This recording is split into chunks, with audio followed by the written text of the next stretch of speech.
En las calles de Guadalajara, México, ocurrió una tragedia que marcaría para siempre la vida de una familia y que tardaría casi 2 décadas en revelar su verdad.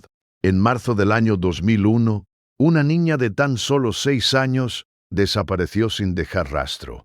Tenía el cabello rojizo, piel clara y unos ojos azules imposibles de olvidar. Su nombre era Julie Morales. Desde ese día su padre la buscó sin descanso durante 18 años. Colocó carteles en cada esquina.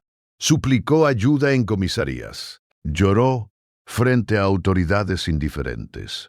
Rezó en iglesias vacías. Pero nadie pudo ayudarlo. La policía cerró el caso. Los vecinos dejaron de preguntar. El mundo siguió avanzando. Todos decían lo mismo. Tu hija ya no está con vida.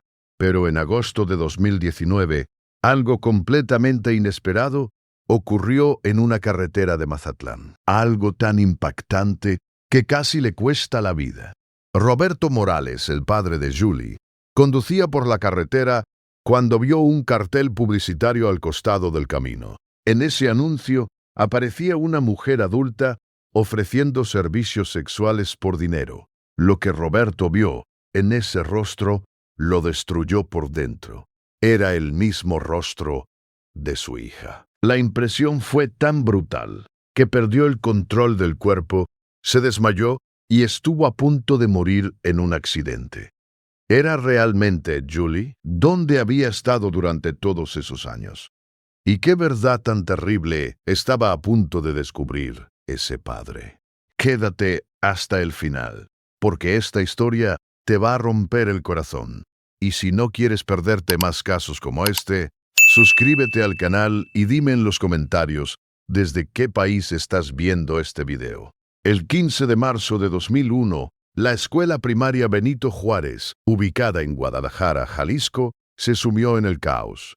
2 niñas de 6 años no regresaron a casa después de clases. Sus nombres eran Julie Morales Hernández y Carmen López Rivera, mejores amigas inseparables. Julie era fácilmente reconocible. Piel clara, cabello rojo, ojos azules intensos y una pequeña peca redonda en el lado izquierdo del rostro. Ese detalle se convertiría años después en una señal clave. La directora del plantel, Marta Sandoval, al notar que las niñas no habían sido recogidas, contactó de inmediato a sus familias. Roberto Morales, obrero de la construcción, y su esposa María Elena corrieron desesperados hacia la escuela. La madre de Carmen hizo lo mismo. Las autoridades escolares confirmaron que ambas niñas asistieron normalmente ese día. Según los registros, fueron vistas por última vez a las 14:30, saliendo juntas del plantel.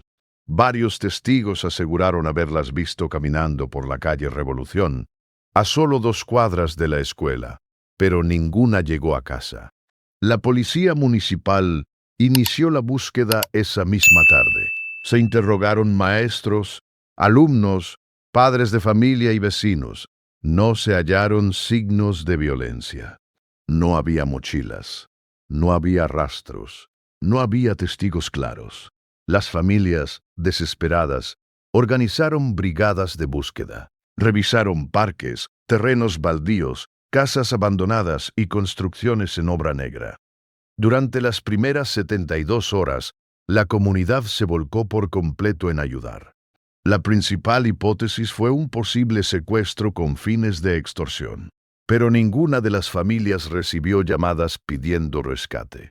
Además, ambas familias eran de escasos recursos, lo que hizo que esta teoría se descartara rápidamente. Con el paso de los días, la atención mediática comenzó a desaparecer. La investigación se enfrió. En el año 2001, México atravesaba una crisis grave en cuanto a desapariciones infantiles. Más de 5,000 menores desaparecían cada año, y menos del 20% de los casos se resolvían. Guadalajara, como una de las ciudades más grandes del país, concentraba una cantidad alarmante de estos casos. El sistema de justicia carecía de tecnología.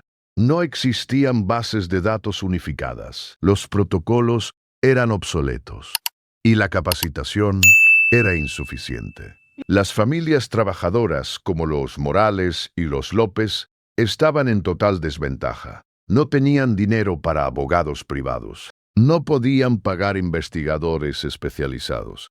Dependían completamente del Estado. Y el Estado falló. Mientras el caso se archivaba, Roberto Morales se negó a aceptar la pérdida.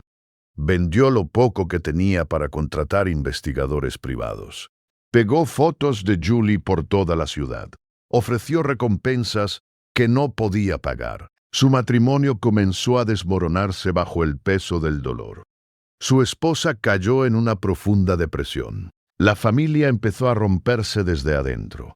Los expedientes oficiales registraron más de 200 entrevistas y cientos de pistas. Ninguna llevó a Julie. 6 meses después, el caso fue clasificado como desaparición sin resolver. Un eufemismo burocrático para decir, ya no vamos a seguir buscando. Con el tiempo, el barrio cambió. Los padres dejaron de permitir que sus hijos salieran solos. El miedo se instaló en cada esquina. El nombre de Julie empezó a dejar de pronunciarse, y el de Carmen aún más rápido. Mientras tanto, Roberto seguía buscando. Solo, cansado, roto, sin saber que, 18 años después, una pequeña peca en un cartel de carretera cambiaría todo. Con el paso de los meses, el caso de Julie Morales comenzó a desaparecer no solo de los titulares, sino también de la memoria colectiva. Las autoridades trasladaron el expediente a los archivos generales de la Procuraduría de Justicia de Jalisco. Cientos, miles de carpetas similares compartían el mismo destino: cajones polvorientos, bodegas olvidadas y promesas incumplidas. Para el sistema, el caso estaba abierto, pero en la práctica nadie lo investigaba. Roberto Morales continuó pegando carteles durante años. Los veía desgastarse por el sol, la lluvia y el tiempo, igual que su esperanza. Su esposa, María Elena, cayó en una depresión cada vez más profunda. Las noches sin dormir se transformaron en crisis nerviosas. Los médicos diagnosticaron trastorno de estrés postraumático severo y depresión mayor. En varias ocasiones, tuvo que ser hospitalizada. El hogar dejó de ser un refugio y se convirtió en un espacio lleno de silencio, reproches y dolor no resuelto. Después de 5 años de tensión insoportable, el matrimonio se rompió definitivamente. El divorcio no fue una decisión, fue una consecuencia inevitable del trauma. Roberto empezó a beber. Al principio para dormir, luego para olvidar, finalmente para sobrevivir emocionalmente. Perdió varios empleos por su bajo rendimiento. Terminó viviendo solo en un pequeño departamento rodeado de fotos de Julie, recortes de periódico amarillentos y carteles viejos. Cada imagen era un recordatorio constante de una pregunta sin respuesta: ¿dónde está mi hija? Mientras tanto, la familia de Carmen, la amiga que desapareció junto a Julie, sufrió aún más en silencio. Su madre, empleada doméstica y sin recursos, perdió su trabajo por faltar constantemente para asistir a diligencias y entrevistas. Con el tiempo, se resignó. Nunca declaró oficialmente muerta a su hija, pero realizó ceremonias privadas de despedida. 10 años después, abandonó Guadalajara. No pudo seguir viviendo rodeada de recuerdos. Entre 2002 y 2018, Guadalajara cambió por completo. Calles remodeladas, edificios demolidos, escuelas ampliadas. Muchos de los lugares relacionados con la desaparición dejaron de existir. Con ellos, también se borraron los puntos de referencia y los recuerdos. Las nuevas generaciones crecieron sin conocer la historia de Julie y Carmen. La comunidad desarrolló una especie de amnesia colectiva. Nadie hablaba del tema. Nadie preguntaba. Nadie recordaba, excepto Roberto. Durante esos años, El sistema policial atravesó transiciones tecnológicas mal ejecutadas. Archivos físicos se perdieron. Fotografías se extraviaron. Testimonios quedaron incompletos. La digitalización temprana fue deficiente. Parte del caso Morales López simplemente desapareció entre mudanzas administrativas y cambios de personal. Los nuevos policías no sabían nada del caso. La memoria institucional se rompió. En 2015, María Elena Morales falleció. Murió sin volver a ver a su hija. Murió sin saber la verdad. Su muerte representó el cierre definitivo de una etapa marcada por la desesperación. Los hermanos de Julie, ya adultos, evitaron siempre hablar del tema. El silencio se convirtió en su mecanismo de defensa. Cada uno siguió su vida, pero con una herida que nunca sanó. El 23 de agosto de 2019, Roberto Morales emprendió un viaje de trabajo rumbo a Tijuana. Su empresa de construcción había conseguido un contrato importante. Era una oportunidad económica crucial después de años de inestabilidad. Viajaba solo, en su camioneta Ford modelo 2008, cargada de herramientas. Para ahorrar dinero, decidió tomar carreteras secundarias y evitar peajes. El presupuesto seguía siendo limitado. Nada indicaba que ese viaje cambiaría su vida para siempre. En las afueras de Mazatlán, Sinaloa, Roberto se detuvo en una gasolinera para cargar combustible. Era una tarde calurosa y húmeda, típica de la costa. Al retomar la carretera federal 15, algo llamó su atención. Una serie de carteles publicitarios bordeaban el camino. Hoteles, restaurantes, talleres mecánicos.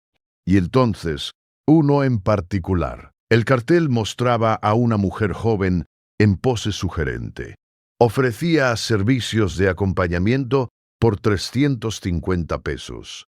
Pero no fue el texto lo que impactó a Roberto. Fue el rostro, piel clara, cabello rojizo, ojos azules intensos y una pequeña peca circular en el lado izquierdo del rostro. El mundo se detuvo. Roberto frenó de golpe y se orilló. Bajó del vehículo temblando. Se acercó al cartel. Su respiración se volvió errática. No podía ser, pero lo era. Era su hija. El shock fue tan fuerte que su cuerpo no lo soportó. Cayó desplomado en plena carretera. Un tráiler no pudo frenar a tiempo. El impacto casi lo mata. El cuerpo de Roberto Morales quedó tendido sobre el asfalto. El ruido de los frenos, los gritos y el caos alertaron a los conductores que transitaban por la carretera federal. El tráiler que impactó no logró detenerse a tiempo. El accidente fue grave. Paramédicos llegaron minutos después y lo trasladaron de urgencia al Hospital General de Mazatlán. Tenía múltiples fracturas, contusiones severas y un traumatismo cráneoencefálico leve. Durante 3 días, Roberto permaneció inconsciente. Cuando despertó, su estado era estable, pero su mente no descansaba. En medio del dolor y la confusión, repetía una y otra vez un nombre. Julie, Julie, Julie. Las enfermeras anotaron en su expediente que murmuraba números telefónicos y palabras inconexas. Los médicos pensaron que eran secuelas del golpe. Nadie imaginaba que se trataba del inicio de una verdad enterrada durante 18 años. Miguel Morales, hermano menor de Roberto, recibió la noticia del accidente y viajó de inmediato desde Guadalajara. Al llegar al hospital, encontró a Roberto debilitado pero lúcido. Con voz temblorosa, Roberto le contó todo: el cartel, el rostro, la peca, la certeza absoluta. Miguel, al principio, creyó que su hermano estaba confundido por el trauma. Pero algo en su mirada, algo en la forma en que describía cada detalle, lo inquietó. Roberto no hablaba como un hombre delirando. Hablaba como un padre que reconoce a su hija. Miguel decidió ir personalmente al lugar del accidente. El cartel, seguía ahí. Lo observó con atención. Tomó fotografías. Comparó mentalmente el rostro con los recuerdos de su sobrina. La coincidencia era demasiado precisa. Cabello, ojos, piel. La peca exacta en el mismo lugar. No era una casualidad. Miguel acudió a las autoridades locales para reportar el posible hallazgo de una persona desaparecida desde hacía casi 2 décadas. La respuesta fue fría. Es un caso muy antiguo. Pertenece a otra jurisdicción. Necesitamos pruebas. La burocracia volvió a interponerse. Pero Miguel no se rindió. El número telefónico del anuncio llevaba a una casa de citas clandestina en las afueras de Mazatlán. Las autoridades sabían de su existencia, pero rara vez actuaban. Miguel volvió al hospital y se lo contó a Roberto. Contra toda recomendación médica, Roberto insistió en llamar. Necesitaba saber. La llamada fue atendida por una mujer que se identificó como administradora. Confirmó que la joven del cartel trabajaba allí bajo el nombre de Rebeca. Dio horarios, tarifas, todo con una normalidad escalofriante. Roberto pidió una cita específica con ella para el día siguiente. La mujer aceptó sin sospechar nada. Miguel firmó el alta médica anticipada de Roberto, incluso en contra de la recomendación de los doctores. Ambos sabían que no podían esperar. El miedo era grande, pero la necesidad de confirmar la verdad era más fuerte. El 27 de agosto de 2019, los hermanos Morales se dirigieron a la dirección indicada. La casa de citas funcionaba en un edificio deteriorado, rodeado de talleres mecánicos y bodegas abandonadas. Desde afuera parecía un centro de masajes terapéuticos. Nada llamaba la atención. Eso era precisamente lo que la hacía peligrosa. Roberto estaba pálido. Sus manos temblaban. Su respiración era corta. Su corazón parecía querer salirse del pecho. Miguel trataba de mantener la calma, pero él también sentía el peso del momento. Si estaban equivocados, el golpe emocional sería devastador. Si tenían razón, sus vidas cambiarían para siempre. Una mujer de mediana edad los recibió y explicó las condiciones del servicio. Condujo a Roberto a una habitación pequeña, una cama, una silla, un lavabo, luz tenue. «Espere aquí», dijo. El tiempo parecía no avanzar. 10 minutos después, la puerta se abrió. Entró una mujer joven, y en ese instante, Roberto supo que no estaba equivocado. Piel clara, cabello rojizo, ojos azules, y la peca, exactamente en el mismo lugar. La mujer cerró la puerta detrás de ella. Se presentó con voz neutra, casi automática. «Mi nombre es Rebeca». Comenzó a explicar los servicios disponibles como si fuera un procedimiento aprendido de memoria. Para ella, Roberto no era un padre desesperado. Era solo otro cliente más. Pero Roberto no podía hablar. La miraba fijamente, intentando grabar cada rasgo, cada gesto, cada detalle. Las lágrimas comenzaron a correr por su rostro sin que pudiera detenerlas. Pasaron largos segundos de silencio. La mujer se inquietó.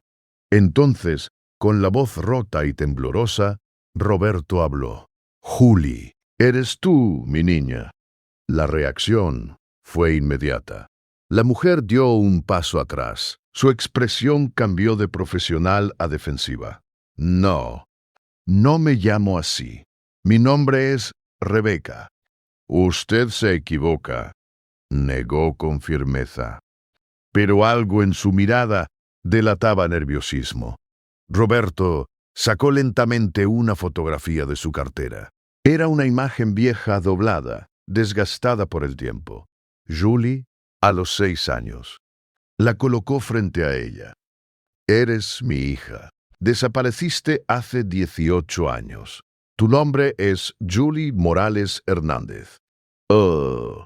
La mujer tomó la foto con manos temblorosas. La miró. Luego miró a Roberto. Volvió a mirar la foto. Su respiración se aceleró. No, no puede ser, murmuró. Sus ojos se llenaron de lágrimas. Su cuerpo comenzó a temblar.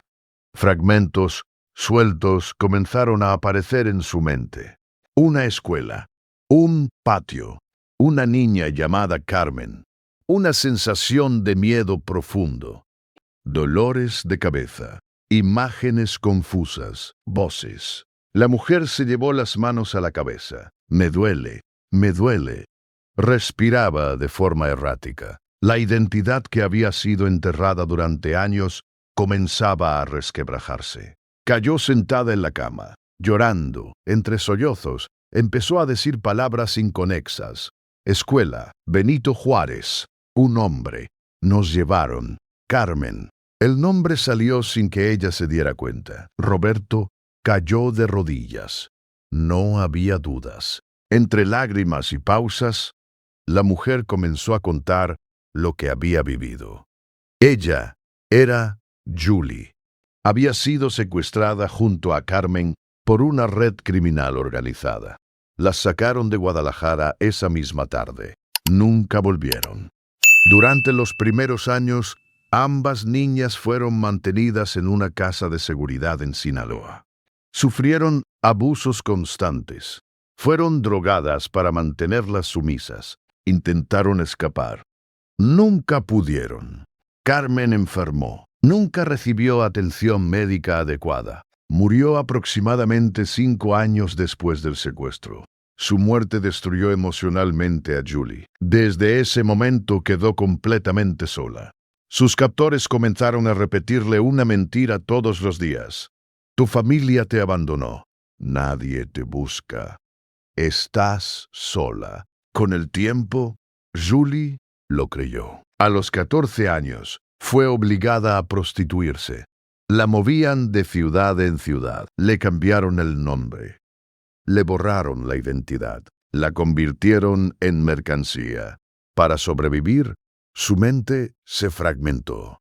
Muchos recuerdos quedaron bloqueados. La disociación fue su única defensa. Roberto escuchaba en silencio. Sentía alivio por encontrarla viva, pero también una culpa indescriptible. No haberla protegido. No haber llegado antes. Miguel, que esperaba afuera, notó que algo iba mal. Llamó discretamente a la policía. La administradora intentó interrumpir la reunión. Roberto se negó. No me voy sin mi hija. La tensión en el lugar era insoportable. La administradora del establecimiento intentó cerrar la puerta y dar por terminado el encuentro. Pero Roberto se interpuso. No me voy. Ella es mi hija. En ese momento, el pasado y el presente chocaron violentamente. Minutos después, patrullas de la policía municipal rodearon el edificio. Los agentes ingresaron con cautela. Miguel explicó rápidamente la situación.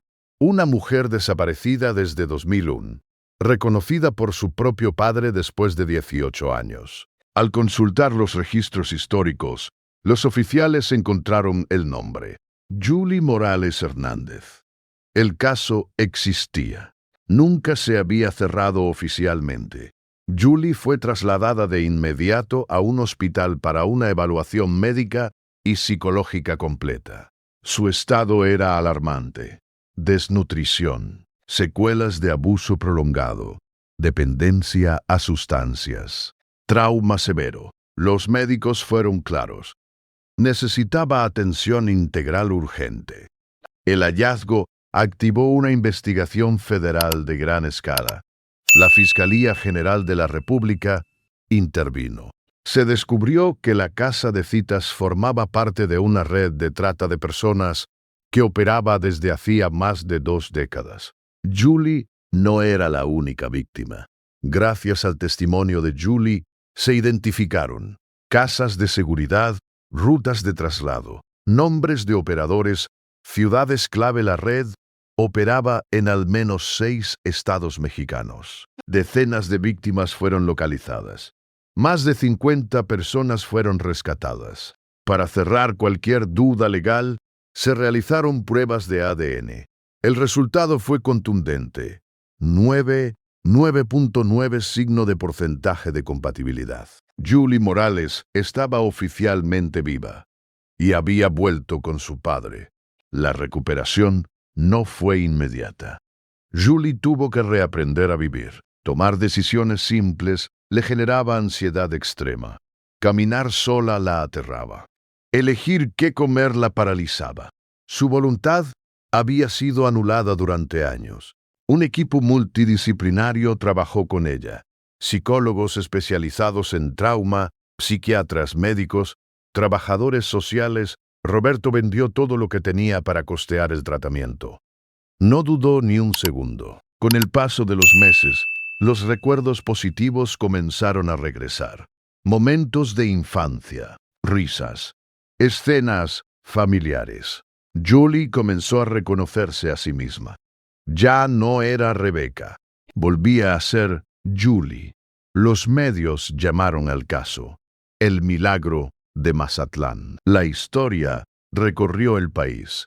Familias que habían perdido la esperanza volvieron a buscar. El caso obligó al gobierno a revisar protocolos. A partir de este caso se implementaron bases de datos nacionales unificadas, protocolos rápidos para desapariciones infantiles, capacitación especializada. El dolor de una familia cambió un sistema. La libertad no llegó de golpe. Para Julie, salir del cautiverio no significó sentirse libre inmediatamente.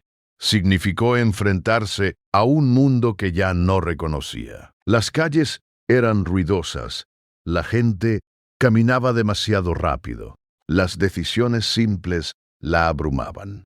Había pasado 18 años obedeciendo órdenes. Ahora tenía que aprender a elegir. Durante las terapias, los especialistas descubrieron algo clave. Julie no solo había perdido su infancia, había perdido su identidad, su nombre, su historia, su pasado. Cada sesión era un viaje doloroso. A veces recordaba una risa, otras veces una pesadilla. Pero poco a poco, los fragmentos comenzaron a encajar. Roberto estuvo a su lado en cada paso, la acompañó a consultas, a crisis emocionales, a noches sin dormir. Nunca les reprochó nada. Nunca le exigió sanar rápido. Solo repetía una frase: ya estás en casa. Roberto cargaba con una culpa profunda. Sentía que había fallado, que no la había protegido. Julie lo miró un día y le dijo: papá, tú nunca dejaste de buscarme. Eso me salvó. Ese fue el momento en que ambos comenzaron a sanar de verdad. Después de 2 años de tratamiento intensivo, Julie comenzó a hablar del futuro. Por primera vez, no desde el miedo, sino desde la esperanza. Quería estudiar psicología. Quería ayudar a otras víctimas de trata. Quería convertir su dolor en propósito. Julie comenzó a dar testimonio ante organismos de derechos humanos. Su historia cruzó fronteras, habló frente a autoridades, ante organizaciones internacionales, ante familias que aún buscan a sus hijos. Su voz se convirtió en símbolo de resistencia. Roberto y Julie crearon una fundación dedicada a búsqueda de personas desaparecidas, apoyo psicológico a familias, asesoría legal, prevención de trata de personas. Lo que comenzó como una tragedia se transformó en esperanza para cientos de familias. 3 años después de su liberación, Julie se casó. Su pareja era un terapeuta que había formado parte de su proceso de recuperación. La ceremonia fue sencilla, íntima, llena de significado. Solo estuvieron presentes Roberto y quienes la acompañaron en su sanación. En 2023, Roberto Morales falleció en paz. Tenía una sola certeza al partir: había encontrado a su hija. Su última voluntad fue clara: agradecer la vida por haberle permitido resistir lo suficiente. Murió sabiendo que su perseverancia había salvado una vida. El caso Morales López cambió protocolos nacionales. Ayudó a rescatar a cientos de personas. Devolvió esperanza a miles de familias. Julie continúa trabajando en la localización de desaparecidos. En cada cartel que ayuda a diseñar, incluye una frase: las familias nunca olvidan. El amor nunca se rinde. La pequeña peca en su rostro, aquella que permitió reconocerla, hoy simboliza algo más grande: la prueba de que incluso después de la oscuridad más profunda, la esperanza puede sobrevivir. Esta historia comenzó con una desaparición inexplicable en Guadalajara y terminó convirtiéndose en un testimonio mundial de resistencia humana. Julie Morales sobrevivió para contar su historia y para evitar que otras familias vivan el mismo infierno. Si llegaste hasta aquí, suscríbete al canal y activa la campanita para no perderte más historias como esta. Déjanos tu like y comparte este video, porque cada historia contada puede salvar una vida. Hasta la próxima.